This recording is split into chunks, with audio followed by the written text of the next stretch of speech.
It's great to see you, Representative Blumenthal, Senator Flexer, Representative Master Francesco, Senator Sampson, and all of the distinguished members of the GAE committee. I'm here to testify in support of HB 5692, an act concerning oversight of contracts of the Connecticut Port Authority. This bill subjects the CPA to permanent oversight of the State Contracting Standards Board and requires the CPA to be subject to the state's competitive bidding requirements. Currently, there are 16 quasi-public agencies listed in Connecticut general statutes. The initial motivation behind the establishment of many of these was to create an organization that carried out inherently governmental function, but that possessed the flexibility that accompanies a private organization. The state would still maintain oversight of the agencies through a board of directors made up of members appointed by public officials. The unfortunate reality is not all quasi-public agencies function as initially intended, including the CPA.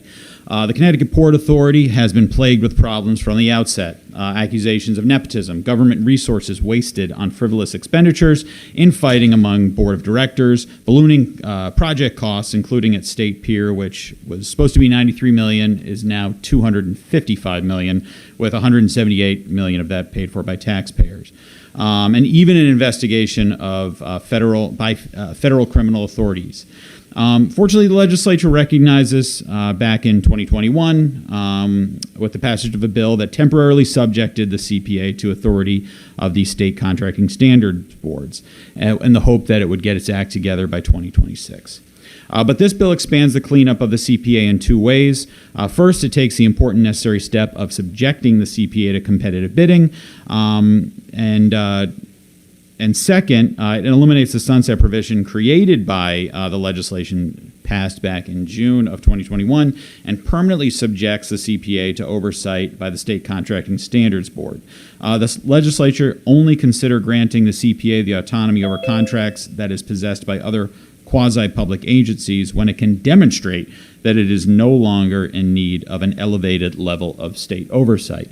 As of right now, it is not at that level. None of you are from Eastern Connecticut, or Southeastern Connecticut rather, but if you were, you would see nearly what was almost a daily reporting of issues going on at the Port Authority. This is an agency that is in desperate need of repair, and for that reason, we urge the GAE committee to support this proposal. So thanks. It seems like a good bill. I plan on supporting it. What issues do you think that it would directly address? I think overall, transparency, for one. There has been significant transparency issues at the Port Authority, but especially though this competitive bidding process. There was an organization that received a finder's fee essentially of about, I think it was about $700,000. They ended up actually getting about $550,000 from to an organization that a board member is a part of, and that board member was quit the Port Authority, I think 3 months prior to receiving this exorbitant finder's fee. So things like that really are done without the public good in mind, and really just people want to see an open bidding process for anything related to the State Pier. There's a lot of concern that there hasn't been. And the Port Authority in general has seen a lot of issues. There was an executive director that resigned in disgrace. There was the second executive director who resigned. I mean, he was doing an okay job. I'm not entirely sure why he resigned.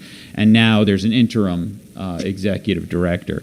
So there are things that need to be improved there, and questions that need to be answered, and I think the best way to do that for sure is to have this additional oversight.